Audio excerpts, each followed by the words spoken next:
Crusader fans, to another edition of the Valpo Coaches Show. Joining me today is volleyball head coach Carin Avery. Carin, thanks for joining me here today. You're welcome. It's been a great start to the Horizon League slate for you guys. A couple kind of struggles within matches, but all in all, first half of league play done. A 6-1 mark, second place in the league. How do you feel about where your team is at this point in the season at the halfway mark of the league schedule?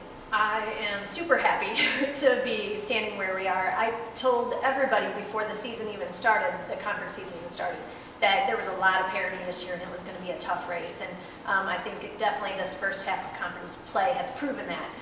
There's a lot of parity. People are beating people every night, and it's tough. It's a tough league. But again, to be sitting here 7-1, and especially like you said, have we been playing the greatest, cleanest volleyball ever? No, we have not. But the thing is, we've been able to figure out ways to win, even not playing our best. And that says a lot about your team when you're not playing your best volleyball and you're still finding ways to win. And you're talking about winning. You look at overall this year already.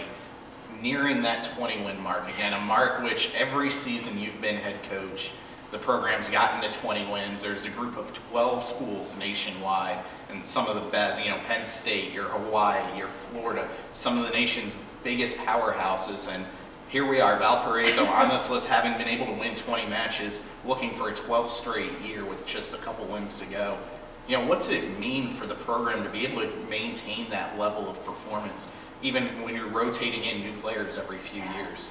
Yeah, I still really, I'm smiling right now, but it really is an unbelievable accomplishment. And I tell our girls that, I tell recruits that, like you mentioned, the schools that we are mentioned with in that top 12, it's unbelievable. And what those, other 11 schools have done, and they're all big schools and with great volleyball reputations. And like you said, doing it 12 years in a row, like you said, given graduation, people hurt, lots of things going on. It's unbelievable to me that we've been able to maintain this. I know it's going to come to an end someday. I mean, it could be next year. You never know.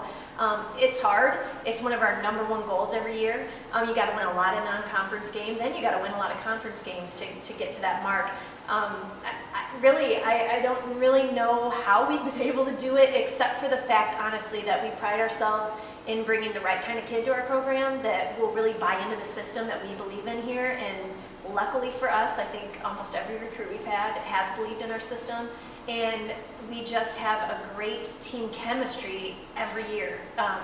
Even given the fact that we bring in, 7 new freshmen, lose 5 seniors, we've still been able to maintain a really good chemistry among our team. And I really, truly feel like that's how we've been able to win 20 games for the last 12 years.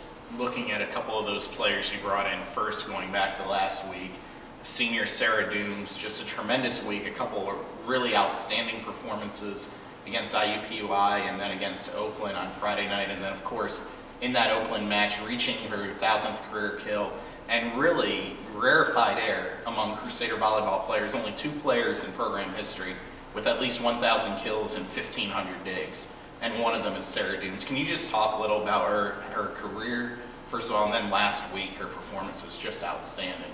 Yeah, for Sarah Dooms, I think you can ask anybody in the 4 years that have been with her, any of the players that have been with her for the last 4 years, who works the hardest, and they would say Sarah Dooms. I mean, when we're conditioning, she is the first one in every sprint we do. And when you're in the weight room, she leads everybody in weightlifting. And when you're on the floor, and she's our team leader in almost every facet of our game.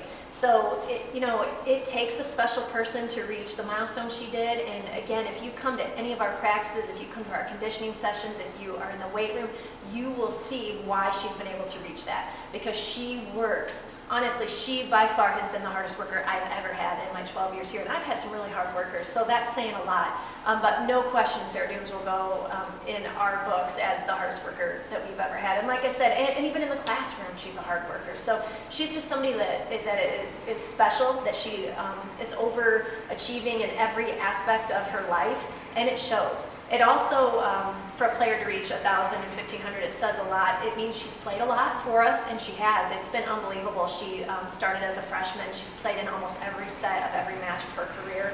And somebody who's been able to, knock on wood, not get injured a lot, who's been able to play year after year, considering all the recruits we have coming in and the fabulous players we have. And honestly, Sarah, I always call her our X Factor.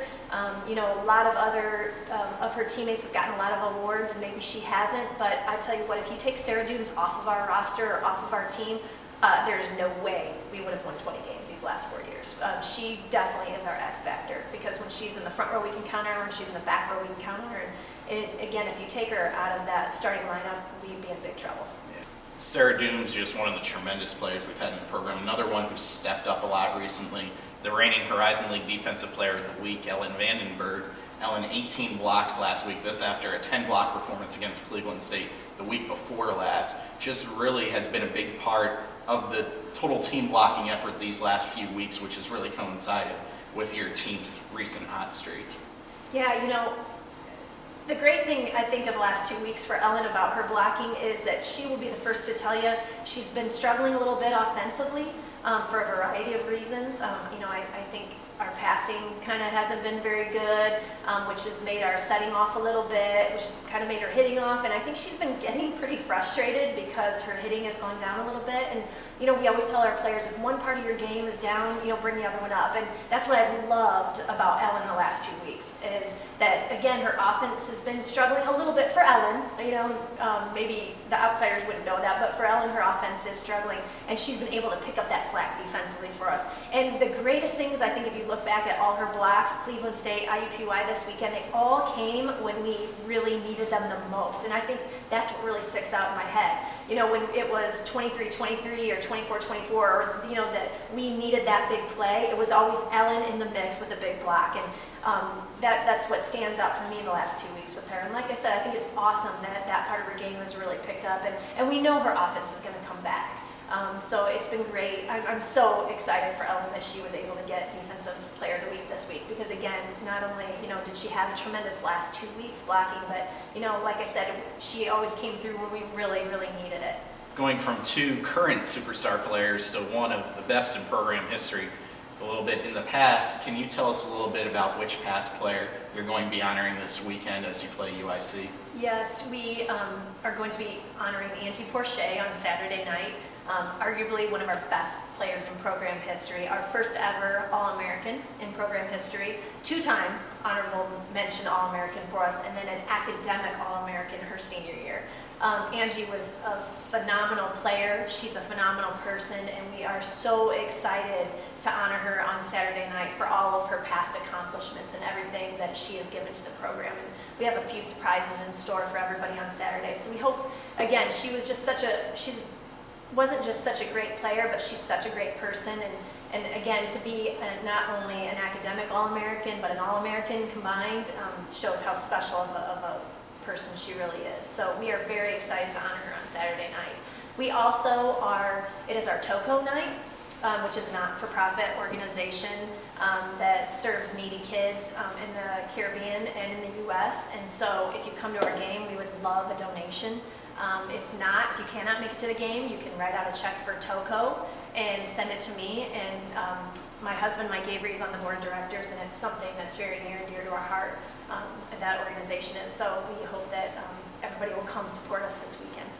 Honoring Angie Porshay in the volleyball team's TOCO match. That's this Saturday, 2 p.m. against UIC at the Arc. If you can't make it out here, as always, you can watch live on the Horizon League Network. Thank you, Carin, for joining me today. Good luck this weekend and in the rest of the Horizon League season. Thank you. As always, you can follow the team on social media at @VU_VB on Twitter, Valparaiso University Volleyball Team on Facebook, and for all your athletics news, at Valpo Athletics on Twitter, Valpo Athletics on Facebook. Until next time, I'm Aaron Leavitt. Go Crusaders.